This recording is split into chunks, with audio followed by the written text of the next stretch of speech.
Muito bem, então nesta terceira parte da primeira aula de Aletheia, o psiquiatra Red Pill, por que e qual o propósito de termos feito toda essa revisão das 5 virtudes intelectuais, dos 3 modos de conhecimento? O que é esse diferencial Red Pill? Esse diferencial Red Pill consiste em termos a consciência de que quando estamos diante de um paciente diagnosticando e medicando, nós estamos exercendo a nossa técnica, a nossa habilidade como psiquiatras de diagnosticar e tratar. A nossa técnica mais técnica, de domínio da ciência psiquiátrica, e a artística, da nossa experiência com os pacientes e do nosso ensaio e erro com os pacientes.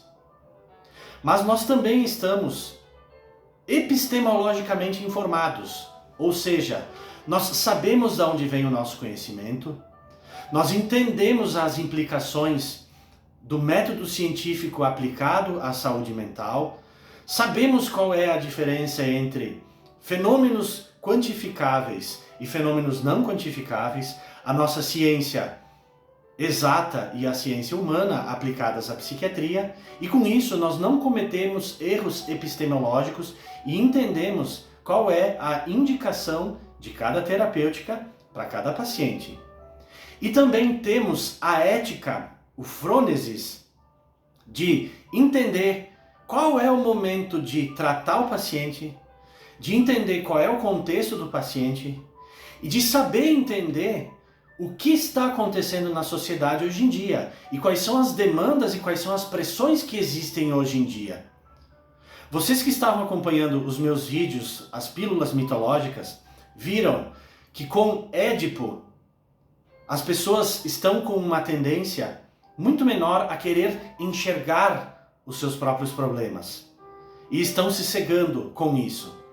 E com Antígona, vocês também viram que certos valores morais podem não estar mais valendo, entre aspas, na nossa sociedade atual. E vimos também com vários outros mitos, como por exemplo, Eros, a grande dificuldade que existe hoje de retornar aos relacionamentos ao modo romântico. Com Narciso, a tendência da humanidade a produzir sujeitos cada vez mais autocentrados, egoístas, olhando para o seu próprio umbigo e num funcionamento autístico narcisista.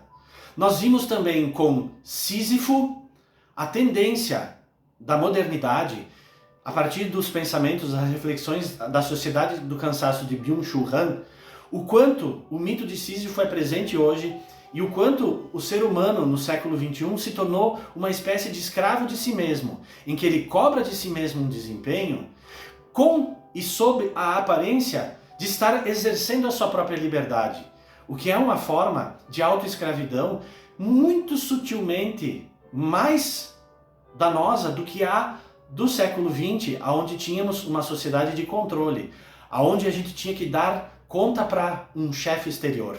Agora não, agora somos escravos de nós mesmos.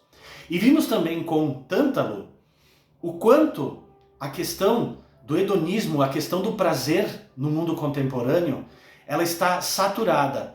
O quanto nós estamos vivendo uma época de um terceiro capitalismo, onde nós temos uma abundância de ofertas, uma abundância de prazeres e lazeres sempre disponíveis. O que fez com que nós nos tornássemos hedonistas incuráveis. Entretanto, o próprio Schopenhauer diz que existe uma angústia entre a ânsia de ter e o desejo de possuir. Ou seja, estamos nos tornando muito viciados em dopamina e coisas que nos dão um prazer muito imediato. E seguindo nessa linha de mitos, nós teríamos vários outros para falar. Ou seja, o próprio conhecimento mítico, que foi desprezado pelo cientificismo do século XIX, ele sempre está vivo. E nós sempre encontramos na sociedade explicações para os nossos fenômenos pela via mítica. E qual que é a grande questão atual neste momento? Nós estamos com um cientificismo muito exacerbado. Óbvio, não podemos negar que a ciência nos trouxe grandes benefícios, né? Em questão de um século, nós já estamos com automóvel, aviões, nós temos aceleradores de partícula, nós temos antipsicóticos que esvaziaram hospitais psiquiátricos, nós temos medicações antidepressivas que podem trazer um paciente ao retorno à sua funcionalidade em 15, 20 dias. Recentemente, nós temos antidepressivos inalatórios que tiram a ideação suicida de uma pessoa em questão de horas. Ou seja, nós não podemos negar os benefícios da ciência. Entretanto, nós temos que questionar, nós temos que fazer um questionamento metafísico da nossa atualidade.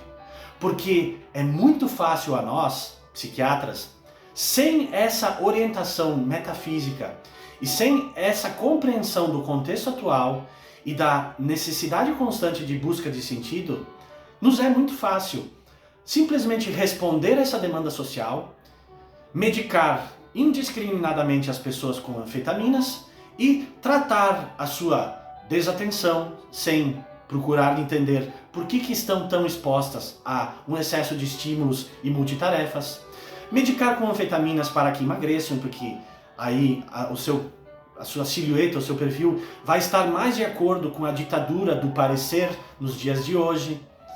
Medicar com anfetaminas para tirar o cansaço, para deixar as pessoas mais dispostas, para deixar menos esgotadas, para que a gente seja inteligentes, será? Inteligentes, enlouquecidos, correndo atrás de tentar vencer a inteligência artificial e sermos mais inteligentes que a inteligência artificial. Ou seja, existe um grande apelo atual e pelo conhecimento mítico nós podemos detectar essas pressões e demandas da sociedade atual e como psiquiatras, mantendo a nossa frônesis funcionando e mantendo uma postura ética, nós podemos fazer uma crítica a esses fenômenos sociais. E toda essa conversa aqui, que nós chegamos agora aqui na terceira parte do episódio, ela serve para quê principalmente? Esse é o principal recado. Nós temos que ser psiquiatras blue pill e fazer o diagnóstico correto dos pacientes, tratar a condição do paciente, entender que a condição do paciente é corrigível neuroquimicamente para ajudá-lo a ter uma vida melhor, para ter mais disponibilidade, para zerar sintomas e para mudar o prognóstico do seu transtorno mental. Só que além disso, nós também temos que ser críticos com relação a grandes demandas sociais, por beleza, por aparência, por prosperidade, por crescimento, por hedonismo. Só que, no fim das contas, nós não podemos nos deixar levar por uma ditadura externa que vai levar todos nós a uma solidão e vazio existenciais. E é por isso que, além de diagnosticar certo, medicar certo, apoiar da maneira correta, nós precisamos cada vez mais convidar o paciente a questionar a sua existência e ajudá-lo a buscar o próprio sentido de suas vidas. Eu agradeço a atenção de vocês e até o próximo Aletheia, o Aletheia 2, onde nós vamos falar do amor. E falo para vocês de antemão, tem até videoclipe para divulgar o evento.